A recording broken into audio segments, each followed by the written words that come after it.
Hello, friends.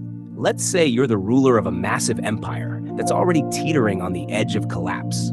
Your people are starving, revolutionaries are plotting against you, and even your friends are starting to wonder if you're the problem. Now, in this situation, you might turn to experienced advisors, maybe some well-respected generals or economic experts. But if you're Nicholas II, you turn to a wandering, self-proclaimed holy man who smells bad and says he has magic powers. Enter Gregory Rasputin, a name that, even today, makes people raise an eyebrow. Was he a healer? A fraud? A madman? A genius manipulator? The answer depends on whom you ask, but one thing is certain: he had a hold on the Romanovs like no one else. Rasputin was born in Siberia, in a small village where people genuinely believed in miracles and mysticism. He had no formal education, but he had something even more powerful: charisma. People were drawn to him. Some thought he was a holy man.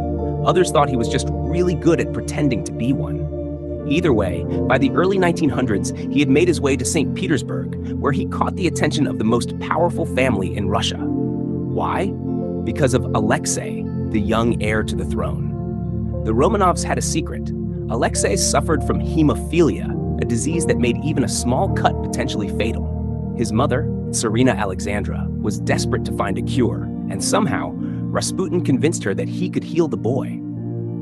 Every time Alexei had a crisis, Rasputin would show up, pray, and, miraculously, the boy would get better. Modern historians suspect this had more to do with Rasputin telling doctors to stop giving the child certain medicines, but at the time, it seemed like magic. Now, imagine this from Alexandra's perspective.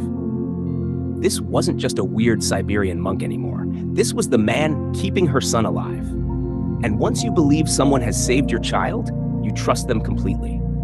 That was Nicholas and Alexandra's biggest mistake. Rasputin quickly became more than just a healer. He became Alexandra's closest advisor. And since Nicholas was already a weak ruler, many people started whispering that Rasputin was actually running the country.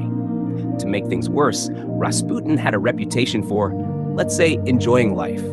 He was often drunk, surrounded by women, and behaving in ways that were not very saintly.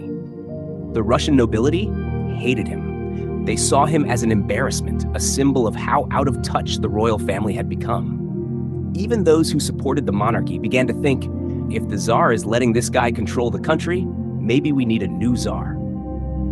As Rasputin's influence grew, so did the anger of the Russian people. The newspapers had a field day, spreading rumors that Rasputin and Alexandra were lovers, that he was hypnotizing the royal family, that he was secretly working for Germany. Whether these stories were true or not didn't matter. What mattered was that people believed them. And just like that, one smelly, unwashed monk became the face of everything wrong with the Romanov dynasty.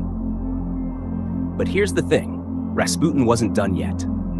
If people thought he was dangerous before, they hadn't seen anything yet, because soon he wouldn't just be influencing the royal family, he'd be sealing their fate. But we'll get to that next time.